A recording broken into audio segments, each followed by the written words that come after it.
All right, hello wine drinking people. Time for more of what I've had to drink yesterday. And, you know, I love the wines of Germany and Austria, but not an expert and very difficult in terms of pronouncing. So if I murder a few of these names, I'm going to go through them slowly here. But this was a really nice tasting we had with our friends from the Florida Wine Company. Jay Walmer, he said, man, I'm going to bring you some interesting Rieslings. And he wasn't lying, man. These were pretty good stuff. We started out with Stefan Breuer, the Riesling Feinberg. And Feinberg, I just indicates it's a touch sweeter than Trocken. And he says he's a modern kooky guy. And, well, the label's kind of a little kooky on some of these wines, too. Kind of hard to determine what is in the bottle sometimes from the label. And there's no varietal on this label. It's 100% Riesling, ripe succulent peaches and green apples. A note of honey here, too. And maybe just a hint of petrol, you know. That comes out in Rieslings as they age a little while. This wine's still very young. Just a touch of sweetness here on the palate. That lovely green apple fruit, pretty white flowers, a nice tongue-tingling finish. Leaves the tongue salivating for food. One of the things we love about Riesling at $24, a very good little Riesling. All right, the Stein Riesling, Blauschiefer, Trocken, Mosel from the Mosel. And this one's got a lovely nose of crisp green apples, white peach, kind of wet stone-like minerality, lime citrus, bright and crisp on the tongue.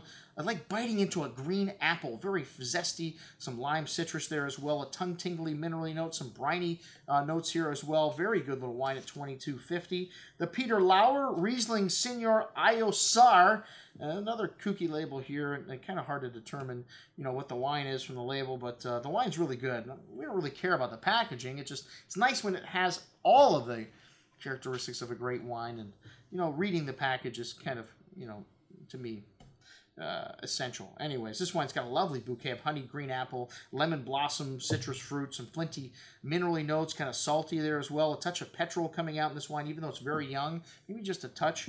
A fairly rich wine on the tongue with a creamy texture, that tongue-tingly, minerally laced finish. Really nice structure, that honey coming out at the end as well. An excellent little Riesling at $33.50. All right, getting into the more classic style Rieslings. Karthauserhofberg. Anyway, really long name. Another kooky bottle, man.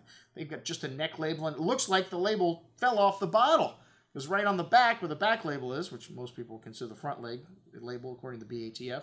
There's nothing. It's just blank. The weirdest thing. Anyways, the wine's pretty good. It's a Kabinett from the Mosel. Very pretty nose, a gooseberry, kind of mint, green apple, white peach. Nice complexity here. A very rich wine on the tongue. A lovely creamy texture. That nice sweet tart fruit that you get out of German Rieslings. Pretty floral notes. Enough acidity to balance out that sweetness on the finish, leaving the tongue kind of tingling. Nice length, nice zesty finish.